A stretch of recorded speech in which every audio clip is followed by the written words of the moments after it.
Quiero hablarles sobre unos recursos, 4 recursos que el Señor nos provee para salir de nuestra religiosidad y poder ser transformados desde nuestros corazones.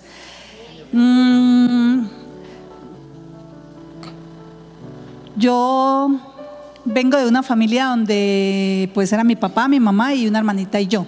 Cuando yo tenía 3 años de edad, mis padres se han separado y en la repartición, en la pelea, cada uno se quedó con una y a mí me dejaron con mi papá. Mi papá ha caído en una profunda depresión, se dedicó al trago, se dedicó a buscar los brujos, la hechicería, a comprar cuanto amuleto le dijeron que hiciera, que practicara, y especialmente para que mi mamá volviera, pero ya había decidido en su corazón que nunca regresaría. Entonces él se fue hundiendo y cada vez estaba más grave, más triste, más decepcionado, más aburrido y no hallaba qué hacer. Él consideró que la única opción que le quedaba era suicidarse. En varias ocasiones él tenía pistola propia, entonces él se iba, siempre me llevaba y cuando ya estaba como a punto de dispararse, él cuenta en su historia que yo siempre le decía: papá, nos vamos. Entonces que eso quebrantaba su corazón y que él decía: yo como ¿qué voy a hacer? Si me suicido aquí, pues dejo a esta muchachita, la van a violar, quién sabe quién se va a quedar con ella, su vida pues se va a hacer muy terrible. Hizo como 2 intentos así hasta que dijo: pues la mejor forma para poderme suicidar tranquilo es regalarla. La voy a regalar a las monjas y cuando ella ya esté ubicada, entonces me puedo suicidar en paz. Estaba en toda esa planeación y organización cuando alguien le invitó a una campaña pública en el lugar donde nosotros somos. Se hacían muchas campañas en ese tiempo en las calles y él dijo: pues ya no tengo nada más que intentar para arreglar mi vida, voy a ir, y asistió a la campaña. Creemos que era una intervención muy gloriosa del Espíritu Santo. Dios tocó su vida. Mi papá dijo: pues ni me suicido ni la regalo, y toda nuestra vida tiene que ser cambiada y transformada. Yo no sabía qué había pasado con él. Lo único que yo sabía era que un hombre borracho ahora llegaba de su trabajo, se organizaba, se bañaba, se iba para un lugar y que algo hacía por allá. Al tiempo me dijo: yo te voy a llevar donde a mí me han cambiado. Yo entiendo ahora que no era el lugar, era quien estaba en el lugar. Y yo tenía mucha alegría. Yo no sabía qué era, pero yo estaba muy contenta porque yo lo único que entendía era que mi papá era otra persona. Entonces me llevó y yo sentía mucha gratitud de que a mi papá lo hubieran cambiado. Asistíamos a cultos 7 días a la semana. En ese tiempo todos los días se iba a servicio. Todos los cultos el predicador decía: ¿quién quiere recibir a Jesucristo en su corazón? ¿Quién quiere ser perdonado de sus pecados? Y yo no sabía qué era eso, pero todos los cultos yo levantaba la mano y todos los cultos yo pasaba al frente. Y así fui creciendo. Al tiempo mi papá fue llamado al servicio pastoral de tiempo completo, ha dejado su trabajo y se ha dedicado solo a la obra del Señor. Entonces, y los primeros años pues estábamos los dos solos, entonces leíamos Biblia, comíamos Biblia, trabajábamos Biblia, soñábamos Biblia. Yo crecí en un contexto de iglesia donde los niños aprendían la Biblia de memoria, los libros de la Biblia de memoria, repetíamos y nos aprendíamos capítulos, versículos, y sabíamos casi que la Biblia de memoria. Todo el tiempo habían competencias bíblicas. Yo participaba de todos esos concursos de Biblia y así, ¿no? Fui creciendo toda la vida metida en iglesia cristiana. Sabía mucha Biblia. Tengo la convicción que el Señor me llamó desde que era niña a servirle al Señor en el campo de las misiones.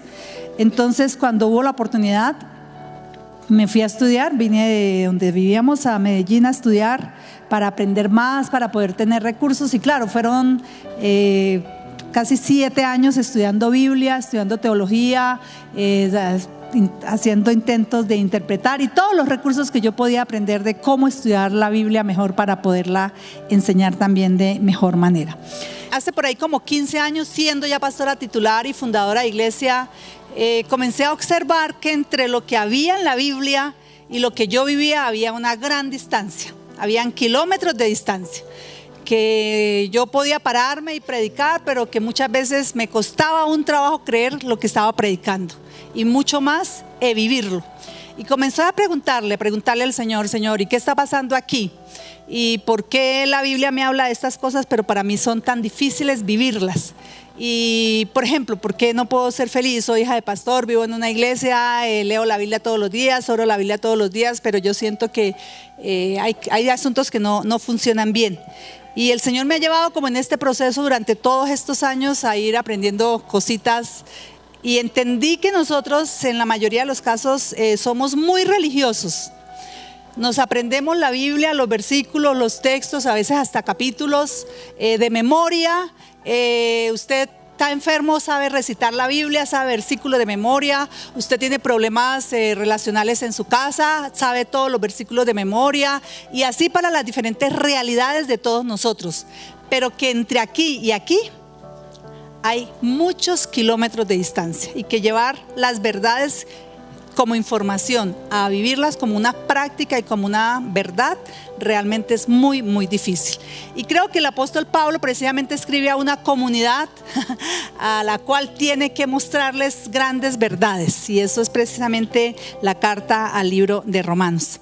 Y en este capítulo yo quiero entonces que leamos y descubramos esas 4 formas que a la luz de este capítulo y de muchos contextos de la escritura nos enseñan cómo crecer en una relación con el Señor que transforme realmente nuestras vidas y que dejemos de ser tan religiosos. Y yo siento que todavía sigo siendo religiosa en muchas áreas, entonces no porque me paré aquí ya las he ganado todas, sigo creciendo, como dice la palabra, a la estatura de la plenitud de Cristo. Amén. La palabra del Señor entonces dice así en Romanos capítulo 12. Así que, hermanos, os exhorto por las misericordias de Dios a que presentéis vuestros cuerpos como sacrificio vivo, santo, agradable a Dios, que es vuestro servicio de adoración espiritual.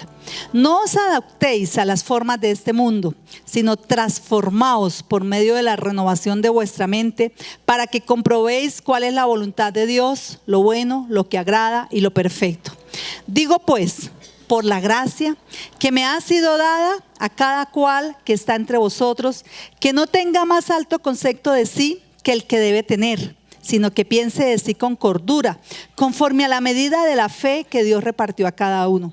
Porque así como en un solo cuerpo tenemos muchos miembros, pero no todos los miembros tienen la misma función, así también nosotros, siendo muchos, somos un solo cuerpo en Cristo, mas siendo cada uno por su parte miembros los unos de los otros. Y teniendo diferentes dones según la gracia que nos es dada, si el de la profecía, úsese conforme a la proporción de la fe, o si de servicio en servir, o el que enseña en la enseñanza, el que exhorta en la exhortación, el que reparte con sencillez, el que preside con solicitud, el que hace misericordia con alegría. El amor sea sin fingimiento, aborrecer lo malo y adheridos a lo bueno. Amados entrañablemente los unos a los otros, con amor fraternal, en cuanto a honor, dando la preferencia los unos a los otros. En lo que requiere diligencia, no perezosos, fervientes en espíritu, sirviendo al Señor, gozosos en la esperanza, sufridos en la tribulación y constantes en la oración, compartiendo las necesidades de los santos, practicando la hospitalidad. Bendecid a los que os persiguen, bendecid y no maldigáis. Gozaos con los que se gozan, llorad con los que lloran. Tened unanimidad de sentimientos entre vosotros, no con altivez de sentimientos, sino condescendiendo con los humildes. No seáis sabios en vuestra propia opinión. No paguéis a nadie mal por mal. Procurad lo bueno delante de todos los hombres. Si es posible, en cuanto dependa de vosotros, estad en paz con todos los hombres. No os venguéis vosotros mismos, amados, sino dejad lugar a la ira de Dios, porque escrito está: mía es la venganza, yo pagaré, dice el Señor. Así que si tu enemigo tuviere hambre o tiene hambre, dale de comer. Si tiene sed, dale de beber, pues haciendo esto amontonarás sobre su cabeza carbones encendidos. No seáis vencido por el mal, sino vence con el bien el mal. Pueden sentarse, hermanos, en esta mañana. Si ustedes prestaron atención a la lectura de este capítulo, se dan cuenta que en este texto son muchas cosas prácticas, y es porque Pablo pues ha estado predicando a la iglesia en Roma, una iglesia que está en tensiones, y que Pablo los lleva a vivir la unidad del cuerpo entre judíos y entre gentiles. Y normalmente las cartas y epístolas del Nuevo Testamento al principio nos da la doctrina y al final nos dice cómo poner toda esa doctrina en práctica. Y me llama la atención que el capítulo comienza diciéndonos así que, es decir, en virtud de lo anterior, en virtud de que son hijos, son amados, son salvados, son reconciliados, fueron bautizados en el agua y en el Espíritu, entonces ahora vivan de esta manera. Y es muy interesante que Él nos dice que precisamente nos debemos presentar y que hay una lucha y que hay una tensión en la vida y en el corazón de todos nosotros. A la luz de la Escritura sabemos que tenemos tres grandes enemigos: nuestra propia carne, el mundo y Satanás, ¿cierto? El diablo. A veces para nosotros es fácil detectar o echarle la culpa al diablo de las cosas que sucedan. Creo que, y a veces lo que yo personalmente observo en mi propia vida y en la de otros, lo más difícil es detectar los asuntos del mundo y las de nosotros mismos. Y es muy curioso porque precisamente el apóstol dice en el versículo 2, no se acomoden, no se adopten, no se amañen a las cosas de este mundo, sino que sean transformados. Y este transformado no es que es una acción de un solo día, sino una acción continua, una acción progresiva que no se detiene, que no se para. Y dice que es por medio de la renovación de nuestra mente. Y esto es muy interesante porque no sé si alguna vez usted escuchó, pero yo recuerdo cuando yo era pequeña que las personas decían que las neuronas no se recuperan y que cuando algo pasa en nuestro cerebro no se puede cambiar, ¿cierto? Y que las neuronas no son recuperables. Y es interesante porque esto fue una mentira que fue proclamada entre la ciencia por más de 400 años. Pero los descubrimientos científicos de los últimos años han empezado a decir todo lo contrario, que sí se pueden transformar y que sí se pueden renovar. Y creo que esto es muy intencional y cabe muy a medida precisamente con lo que el texto nos habla. Nosotros los seres humanos todos estamos viciados por el pecado, porque todos somos herederos ¿de quién? De Adán y de Eva, ¿cierto? Y no solo de eso, nosotros nacemos y nos hacemos pecadores. Además de eso tenemos como unas mezclas en nuestra vida que nos hacen reaccionar y vivir de la forma como lo hacemos. Yo les decía esta mañana a los hermanos, por ejemplo, que yo soy heredera de santanderianos, y santanderianos de esos radicales. Por ejemplo, mi padre, quien es un hombre cambiado y transformado por la gracia del Señor, pero cuando se divorció ella dijo que no quería estar con nosotros, no tiene derecho a estar con nosotros. Y no tiene derecho, no tiene ningún derecho. No es como ahora los papás que pueden mezclar que una semana el hijo con el uno y otra semana el hijo con el otro, ¿cierto? En mi caso no hubo esa opción. Entonces yo me crié bajo un contexto bastante radical. Es decir, se dice sí, es sí, y de ahí no se mueve. O se dice no, y dijimos no, y el mundo puede llorar, pero si decimos no, es no. Esas son nuestras herencias. Y cada uno de nosotros tenemos herencias culturales de esas formas. Por ejemplo, una de las herencias que Dios ha tenido que trabajar para el primer aspecto del cual yo les quiero hablar en esta mañana. Mi padre es santanderiano y normalmente los hombres santanderianos quieren que su primer hijo sea varón. Y resulta que fue esta hermosa niña. Pero mi papá toda la vida luchó con eso. Y peleó con eso y me amaba profundamente.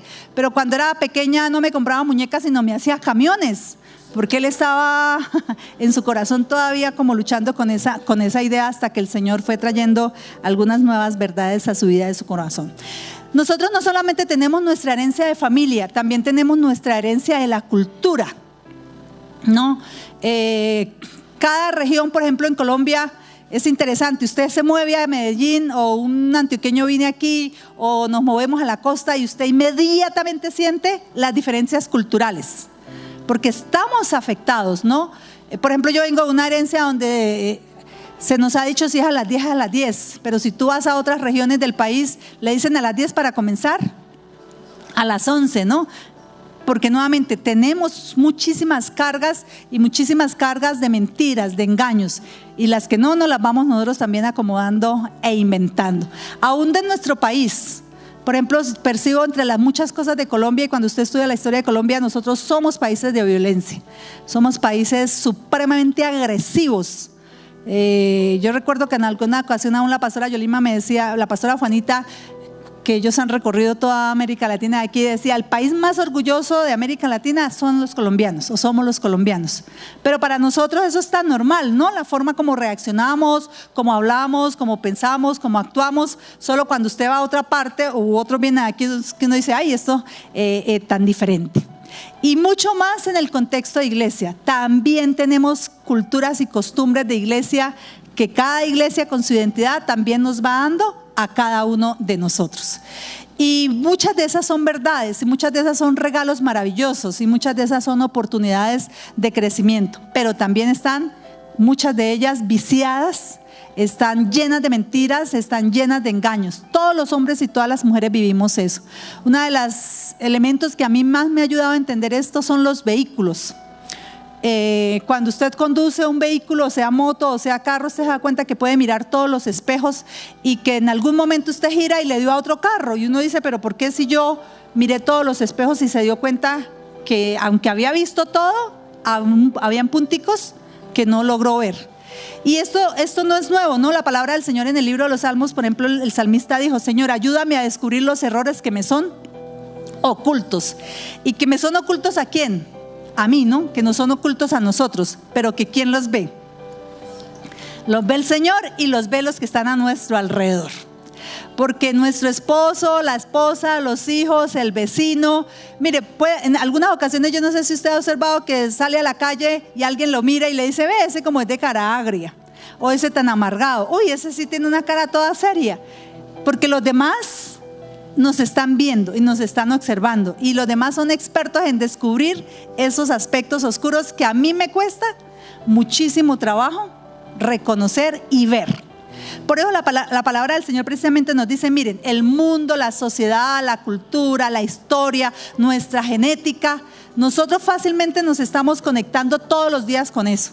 Usted va al trabajo, usted escucha groserías, usted escucha pelear, usted ve la televisión, escucha chismes, ve escenas eróticas y todo eso todos los días está contaminando ¿qué? Nuestra mente, está contaminando nuestro corazón, está impulsando nuestras emociones, nuestra voluntad. Y creo que por eso la palabra del Señor, y en el caso específico de Pablo, y que también se hace palabra del Señor para nosotros, nos dice, mire, no se transforme o no se organice o no se adopte al sistema de este mundo, sino transforme continuamente vuestra mente.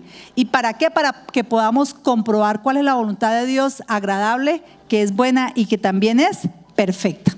Y el primer recurso que el Señor nos provee precisamente para ser transformados en nuestra vida es la verdad. La palabra del Señor nos dice que la verdad es la que nos hace libres y que por eso necesitamos la intervención del Espíritu Santo todos los días en nuestra vida. Por ejemplo, una de las mentiras que yo creí, de las mil mentiras que he creído, es que precisamente el día que yo levanté mi mano y yo le dije, Señor, ya después más grandecita y consciente y responsable, yo te entrego mi vida y mi corazón, era el único día que Dios me había salvado. Y que esa salvación, y eso es cierto en cierta manera, pero he descubierto en el camino que todos los días necesito un Salvador, que todos los días necesito la intervención poderosa del Espíritu Santo sobre mi vida, precisamente por todos esos puntos ciegos, por todas esas mentiras, por toda esa incapacidad que yo tengo de que mi mente, mi corazón, mi voluntad y mis acciones sean transformadas. Nosotros hacemos caminos en nuestro cerebro y nos creemos todas esas mentiras o verdades o realidades y las guardamos, y después cómo nos cuesta trabajo sacarlas. Hasta por ejemplo una depresión.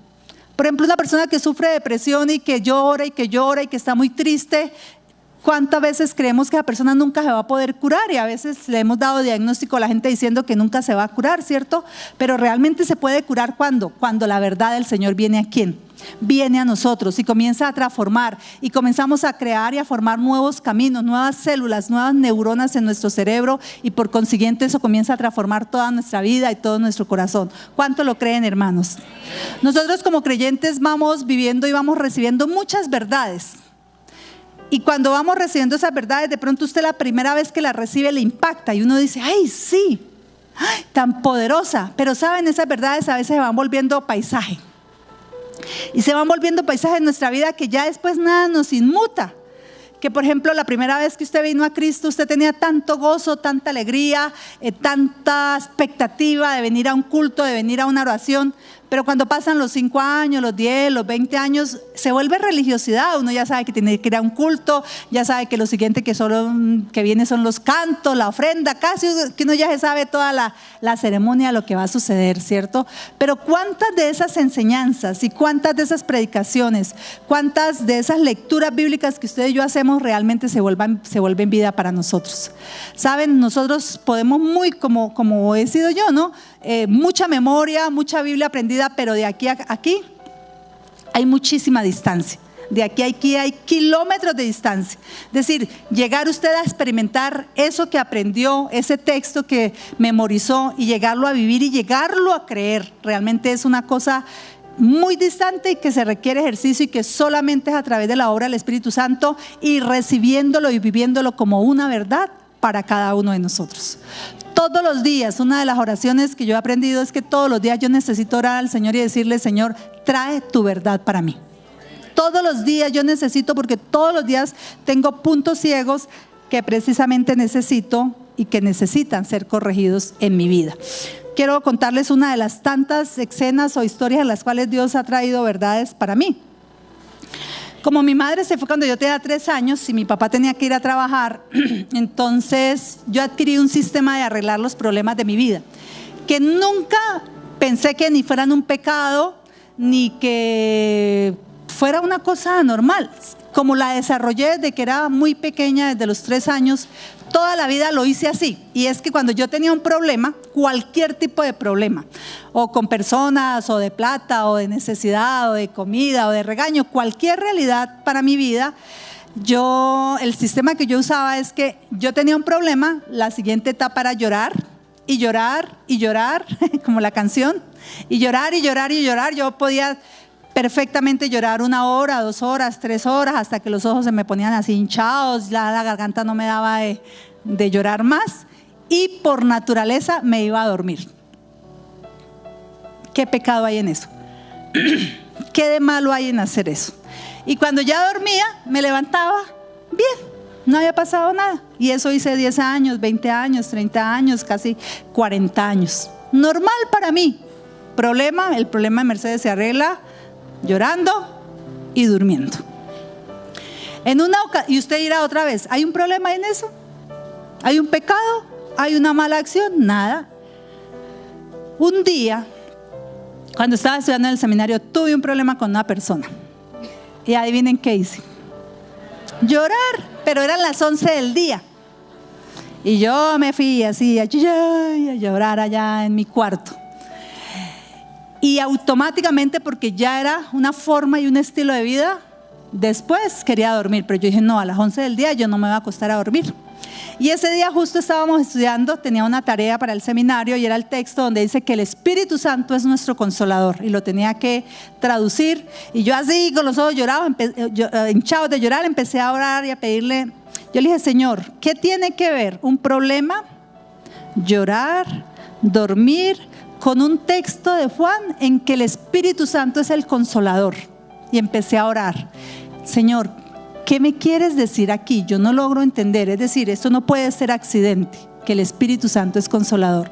Y ese día el Señor me trajo una poderosa verdad, que desde que era niña, normalmente las mujeres, las madres, son las que consuelan a los hijos. ¿Sí o no? Cuando un niño se cae, ¿a dónde corre? Ante la mamá, para que la mamá lo consuele o la consuele.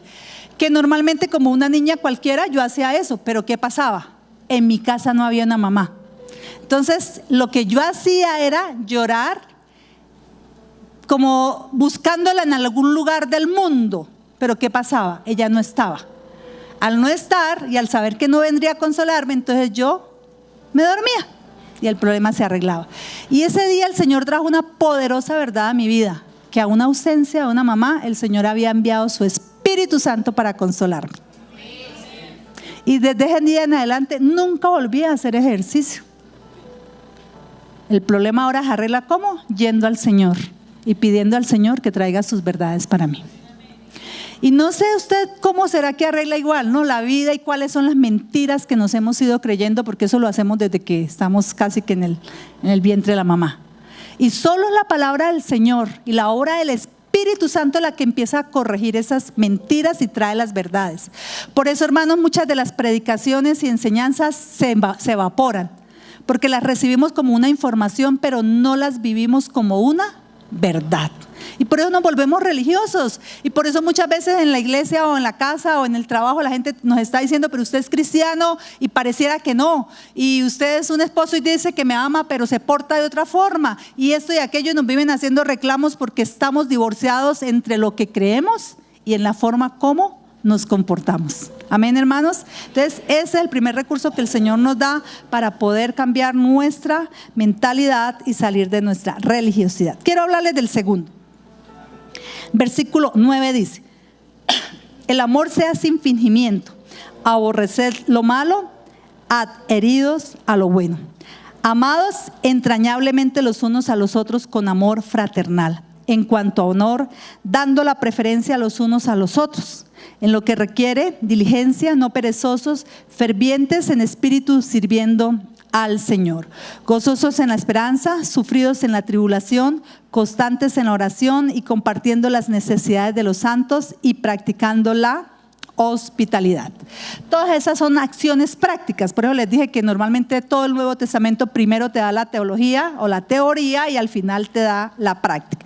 Y quiero hacer especial énfasis en el versículo 9 y en el versículo 10, que habla precisamente del amor, que creo que es el segundo recurso que el Señor nos provee para dejar de ser religiosos y ser transformados. Pero todos los seres humanos tenemos grandes huecos y vacíos de amor en el corazón, todos.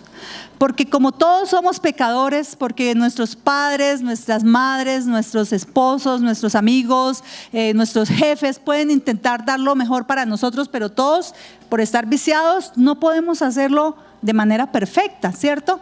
Entonces los unos han sido hijos abandonados, los otros han nacido en hogares de violencia. Es muy raro y es muy extraño el hogar en el que se puede decir que hay 100% amor, ¿no? Porque otra vez estamos viciados precisamente por el pecado. ¿Y qué hacemos con esto? Entonces, como todos estamos vacíos de amor, nosotros tratamos de llenar nuestros vacíos de muchas formas. Entonces, por eso las cantinas están llenas. Cuando una persona va a una cantina y se emborracha, está tratando de llenar un vacío, está tratando de ahogar un dolor de su corazón, está tratando de tapar algo. Cuando una persona se mete en la droga, está haciendo lo mismo. Cuando una persona se vuelve promiscua sexualmente, todos esos son formas y engaños en los cuales la persona cree que a través de eso es que se va a arreglar el corazón y la necesidad tan profunda que todo ser amado tiene, todo ser perdón tiene precisamente de ser amado. Y ustedes y yo vamos a decir: bueno, yo no me emborracho, yo no soy promiscuo sexualmente, yo no soy drogadicto, pero de igual manera también lo seguimos haciendo. Entonces, por ejemplo, hay personas que viven comprando cosas y compran y compran y compran, ¿no? Los que son consumidores o compradores compulsivos, ¿no?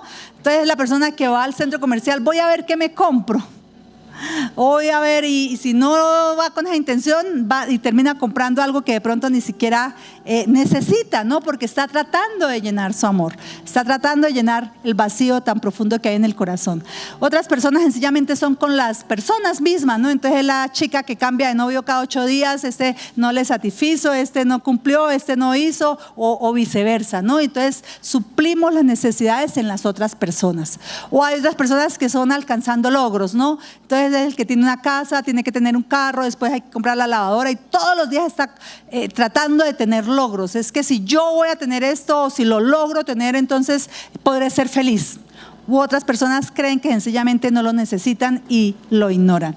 Pero el Señor, precisamente, una de las grandes enseñanzas de la palabra tiene que ver con el amor. Que esta es la carta del amor de Dios. Y que esta es la carta del amor de Dios, que de Génesis hasta Apocalipsis usted encuentra ahí la expresión del amor de Dios. El libro de Efesios dice que nosotros fuimos bendecidos desde antes de la fundación del mundo con muchas bendiciones espirituales. El solo hecho, hermanos, de que usted y yo hayamos sido creados, ese ya es un milagro. es el milagro de la vida. Hoy estaban por ahí celebrando los cumpleañeros, por eso lo recordamos, ¿cierto? Y recordamos la gratitud de la intervención de Dios para nosotros al permitirnos vivir. Pero no solo eso, yo pienso en que Dios nos amó tanto en que no solo nos creó, nos ha dado su palabra, ha intervenido en la historia, ha intervenido en tantas personas, sino como si fuera poco, envió a su Hijo para morir por nosotros. Mire, hermano, yo me he leído yo no sé cuántos libros, yo no sé cuántas historias, yo no sé cuántas realidades en torno a la vida, a la muerte, a la resurrección del Señor. Y cuando yo pienso siempre en esta escena de la entrega de nuestro Señor por nosotros, realmente a mí me cuesta trabajo entenderla. Hay una canción que me impresiona que dice: ¿quién soy yo para que tú me hayas amado? ¿Quiénes somos nosotros? Pero ese es el amor de Dios. Saben, hermanos, que nosotros luchamos mucho con el amor porque creemos que el amor es un sentimiento. Y por eso la gente se casa emocionada. Pero por eso a veces a los 2 y 3 años, ¿qué están haciendo? Divorciándose. ¿Y cuál es normalmente la respuesta que la gente da para un divorcio? Se acabó el amor, ¿no? Y por eso algunos viven de divorcio en divorcio, porque cuando se acaba la efervescencia del romanticismo, se le acabó el amor. Saben, hermanos, que el amor de la palabra no es un amor de sentimientos ni de emociones. En primer lugar, es un amor que viene por convicción, por decisión. Pero lo más profundo de la palabra es que el amor de la Escritura es el amor hecho persona. La palabra del Señor dice que Dios es amor. Es decir, en su naturaleza misma, Él es amor. Por eso cuando uno se relaciona con Dios, uno de los atributos comunicables para nosotros es que Él nos puede llenar y nos da de su amor. Hay cosas de Dios que usted y yo nunca vamos a tener, ¿no? Como la omnipresencia. Pero ¿saben? Una de sus cualidades más grandes es que es amor, y que ese amor puede fluir para nosotros, a través de nosotros, y para darlo también a otros. Y eso es impresionante, pero nosotros vivimos tratando de llenar esos vacíos de muchas formas, de muchas maneras, y nuevamente viviremos, si lo hacemos así, viviremos vacíos. Pero la palabra del Señor precisamente nos dice que si nosotros nos relacionamos con Dios, recibimos su amor, vamos siendo llenos de su amor, y en su medida entonces muchas cosas se van solucionando en la vida y en el corazón de nosotros. ¿Por qué? Porque además el amor es práctico. Como yo fui criada en esos contextos, y mi padre es un hombre precioso, pero otra vez es humano y es pecador. Y yo me crié en un contexto entonces santandereano, por ejemplo, donde los abrazos, los besos y las manifestaciones de amor visible de esa forma no son tan comunes. Yo recuerdo cuando yo fui a Medellín a vivir para estudiar en el seminario, que fui a una iglesia así como la de ustedes, muy cariñosa, de contacto, de palabras. Y cuando se iba a acabar el culto, yo era la primera que salía antes de que el culto se terminara, porque yo no quería que los hermanos vinieran a darme abrazos ni a darme besos. Y cuando los hermanos por fin lograban darme abrazos y besos, yo era ¡ay! Y yo recuerdo una ocasión que un hermano me dijo: Mercedes, de ese querer que eso no duele. Pero a mí literalmente me dolía. Pero en la medida en la que yo descubrí que parte de mi crisis espiritual era el hecho de que Dios dice que Él es amor, que el amor todo lo suple, todo lo cree, todo lo transforma, mejor dicho, que todo lo aguanta, que el amor nunca deja de ser, que Dios es amor, que en la medida en la que yo me relaciono con Dios, Dios me va llenando de su amor. Yo pude ir poco a poco entendiendo eso. Yo recuerdo que un novio que yo tuve me echó porque me dijo: es que usted nunca me dice ni siquiera te quiero. Entonces el siguiente trabajo que yo tuve, yo comencé a hacer el ejercicio: buenos días mi amor, buenos días mi amor, buenos días mi amor. Pero no, eso no funcionaba. Solo fue en la medida en la que el amor de Dios comenzó a fluir. Lo entendí a través de la cruz, lo entendí a través de la creación, lo entendí a través de su palabra, a través de tantos actos. Miren, eso que la hermana contó aquí de que le trajeron una crema dental, ese es un acto de amor. Y por eso la comunidad cristiana es una comunidad de amor. Y por eso la gente viene a una iglesia esperando que los humanos cristianos nos portemos ¿qué? De otra forma, ¿cierto? Porque el amor de Dios ha estado en nosotros. Pero cuando el amor de Dios no fluye para mí, tampoco puede fluir a través de mí para otras personas. Entonces, el segundo recurso que Dios nos da a nosotros y que Dios provee como un regalo para nosotros dejar de ser religiosos y poder ser transformados en nuestro entendimiento es precisamente el amor.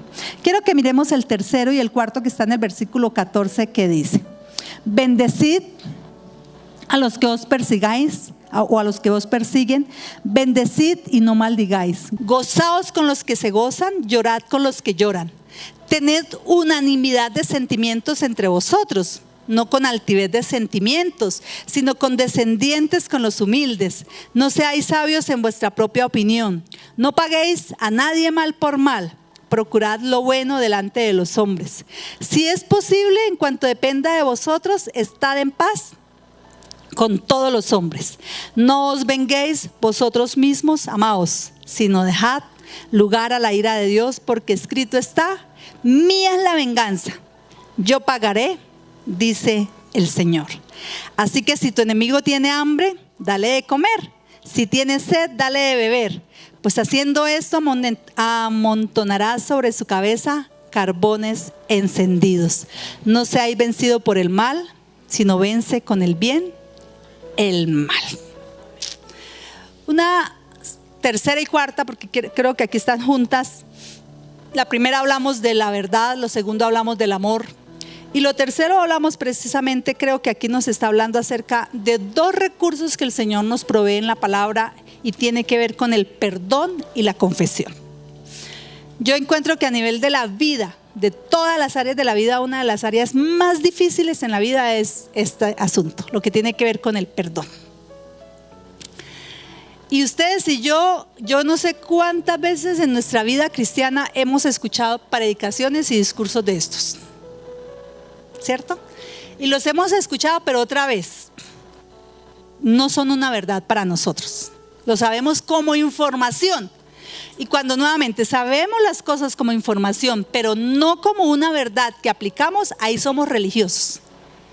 A mí estos cuatro elementos me han ayudado mucho para entender mi ejercicio como pastora. Yo no sé si al pastor y a la pastora les pasa eso, pero yo fui pastora en la iglesia de Sabaneta durante 17 años, y yo sentía que yo venía y me paraba y predicaba un estudio, estudiaba durante una semana, oraba, ayunaba con todo lo que uno sabía hacer, y que venía y predicaba la palabra del Señor, y la gente a veces dice sí, a veces dice no, pero que salen y es como si no se hubiera dicho nada.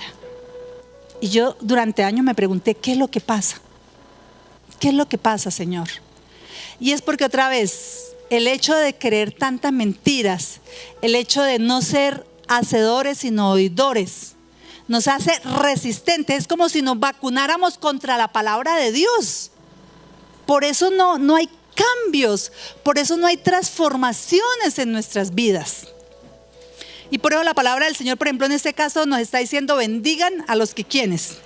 A los que los persiguen. Miren, hermanos, y si a ustedes y yo y ustedes y nosotros aquí vivimos circunstancias adversas, eso no es ni así en comparación a lo que sufrieron los cristianos de los primeros siglos.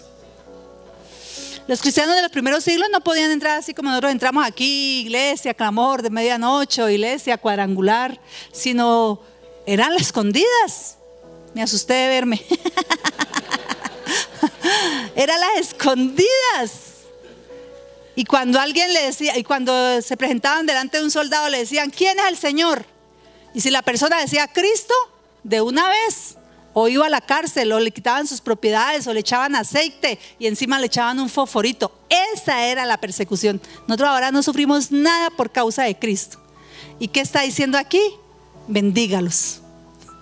Y yo no sé si usted ha vivido esas experiencias que los han afligido, les han quitado, los han humillado, les han causado dolor. Lo difícil que es bendecir, lo difícil que es perdonar, lo difícil precisamente. Pero miren, todo el mandamiento bíblico es que nosotros somos llamados a perdonar, ¿cierto? Textos, otra vez, yo sé que de pronto ustedes lo saben aún más que yo, ¿no? Perdonad, por ejemplo, el solo Padre Nuestro, para que así también el Señor los perdone, ¿no? Hemos oído cómo el Señor mismo en la cruz dijo: Padre, perdónalos porque no saben lo que hacen. Nosotros sabemos todas esas informaciones aquí, pero del dicho al hecho, como dice el refrán, hay mucho trecho. Pero este es uno de los grandes recursos que el Señor nos da para nuestra relación con Él y nuestra relación con nosotros mismos y con el prójimo. Y saben, hermanos, otra vez, yo les conté cómo caminé en la fe cristiana desde chiquita conociendo Biblia. Pertenecía a los programas de niños donde nos aprendíamos libros enteros de la Biblia de memoria. Así crecí yo. Hacíamos, cuando éramos niños en la iglesia, se usaban las competencias bíblicas. No sé si al pastor le tocó, a ver quién busca más. Y eso yo era, pero mejor dicho, súper rápida, me sabía los libros y me los buscaba de memoria. Y escuché, y no solo escuché, prediqué muchísimo, hice retiros del perdón. Pero eso, ¿dónde estaba, hermanos? No había sido todavía llevado al corazón y menos a la práctica. Y yo les he hablado, por ejemplo, de la relación con mi madre, ¿cierto? Ella se fue de casa cuando yo tenía 3 años. Después nos trasladaron a mi padre a un lugar lejos, ya perdí todo el contacto con ella. Cuando yo tenía 16 años, entonces yo dije, tan raro, mi madre nunca me busca, yo la voy a ir a buscar. Y yo recuerdo que con una amiga me fui de casa en casa buscándola hasta que la encontré. Ella no me invitó a seguir a su casa y yo decía, tan raro, ¿por qué no me invita a seguir? Y en un momentico ella me dijo que es que su esposo, el nuevo esposo que ella tenía y sus hijos, ellos no sabían que yo existía. Y así como ustedes están haciendo, peor me sentí yo. Yo sentí que la tierra se abría. Y yo, ay sí, de orgullo no le lloré. Y me hice la loca y terminé así muy diplomática la conversación y bueno, pero en mi corazón yo hice un compromiso. Nunca la volveré a buscar. Y fórmulas de oración, sí, yo perdono a mi mamá, yo la perdono, Cuando yo salí del seminario, yo me gradué en el año 1995 y yo soy misionera de corazón porque creo que fue el llamado que el Señor me hizo. Entonces yo tenía mucho que hacer porque yo me tenía que ganar el mundo para Cristo y la vida no me iba a alcanzar. Había mucha gente que ganar para el Señor, entonces yo no veía la hora de salir del seminario, irme a hacer misiones, a predicar y a hacer todo lo que yo había aprendido allí. Y en el primer mes me enfermé. Y yo era una persona, literalmente no me dolía una muela, de familia supremamente sana. Y me enfermé, fui al médico, me pusieron una inyección y me dijeron, mire, ya. Y yo pensé que todo estaba bien. Un día me dijo, una médica de la iglesia me dijo, no está bien lo que está pasando, en tal día, a tal hora, con tal médico, usted tiene una cita médica, ya está paga. Y yo solo fui por pena. Para resumirle la historia, yo tuve que ir a cirugía. Me sacaron los ovarios y me sacaron la matriz y tuve que ir a quimioterapia casi 1 año. Y empecé a llorar y empecé a sufrir y empecé a preguntarle al Señor y a pelearle. Y yo le decía, Señor, yo he sido buena hija, yo he sido pastora, yo dejé todo Yo le hacía toda la lista de las características que creía yo que eran muy buenas al Señor y le hacía reclamos. ¿Por qué me enfermé? Y 6 años orando, el Señor después me trajo la respuesta a través de una médica. Me dijo, el dolor del abandono de tu mamá nunca lo arreglaste. Y eso se somatizó. Y se volvió un cáncer. ¿Y yo qué? Pero yo lo sabía. Pero no había ido a dónde. No sé si me estoy comunicando, hermanos. Perdón y confesión son 2 recursos valiosos en la vida para ser transformados en nuestra mente. Pero otra vez, si sabemos las cosas, que no me extraña que no las sepamos, que hemos escuchado yo no sé cuántos cientos de predicaciones, yo no sé cuántas veces hemos leído la Biblia, pero si eso no se hace una verdad en nuestros corazones, nada pasa, hermanos, sencillamente vivimos una vida de religión. Por eso el apóstol nos dice que transformaos, y eso se hace a través de la verdad, eso se hace a través de recibir el amor de Dios todos los días en nuestra vida. Eso se hace a través del perdón aún esas ofensas tan terribles por las que una y otra vez hemos tenido que pasar. Y que a veces pensamos que el perdón es tan injusto, que es tan humillante. Pero si ella fue la que me ofendió, ¿cómo así es que la Biblia dice que yo tengo que ir a pedirle perdón? Es que sea al Señor se le ocurren unas cosas, ¿no? y la confesión, que es a la viceversa, ¿no? He pecado, he hecho lo malo. Nosotros vamos a veces y le oramos al Señor y le decimos: ay Señor, perdona nuestros pecados. Y yo creo que el Señor está diciendo allá: ¿y qué te perdono? Dígame. Señor, esta mañana antes de venir al culto me pegué una enojada porque el chocolate estaba frío. Señor, yo te pido perdón porque grité. Yo te pido perdón, Señor, porque ofendí. Yo te pido perdón, Señor, porque maltraté. Yo te pido, Señor, perdón porque avergoncé. Es decir, hay que ser honestos con nuestro pecado y decirle al Señor claramente las cosas. Y hay ocasiones en las que no solo al Señor, sino también ¿a quién? A las personas. Pero estas 4 cosas que usted ya las ha escuchado, que usted no está escuchando en esta mañana nada nuevo, son de las cosas más complicadas para obedecer. Por eso seguimos viviendo vidas muy religiosas. Por eso nos cuesta tanto trabajo ser transformados, porque tenemos historias muy profundas en nuestros corazones que no queremos a veces trabajar porque tienen un fuerte trabajo que hacer. Y mi ánimo, y a la luz de la palabra, creo que lo que el Señor nos invita es sencillamente a disponer nuestro corazón y a decidir practicarlas. ¿Cuáles? La verdad, el amor, la confesión y el perdón. ¿Sabía usted esto? Claro, hermanos. No estamos hablando, solo si usted ha venido por primera vez en esta mañana. Pero si usted al menos ha venido 2 veces, ya sabía de esto. El asunto es ¿qué? Practicarlo, disponerlo, ejecutarlo. Cosas tan sencillas como todos los días: Señor, yo recibo tu amor. Cosas como: Señor, trae tu verdad para mí. Señor, como no me nace, no quiero, pero sé que necesito perdonar a X y a Y. Señor, el orgullo no me deja ir a pedir perdón, pero tengo que hacerlo. Es la forma en la que somos transformados, y en la medida en que estas verdades, estas 4 vienen a nuestra vida, y todas las que surgen después de estudiar la palabra se aplican a nuestro corazón, comienza realmente la renovación de nuestro entendimiento. ¿Y va a tener que batallar? Posiblemente sí, y mucho. Porque, por ejemplo, si usted es una persona como lo he sido yo, que me enojo fácilmente, ¿cuánto nos cuesta deshacer eso? Si eso ha sido un estilo de vida. Pero si no lo practicamos, lo otro se sigue ¿qué? Reforzando.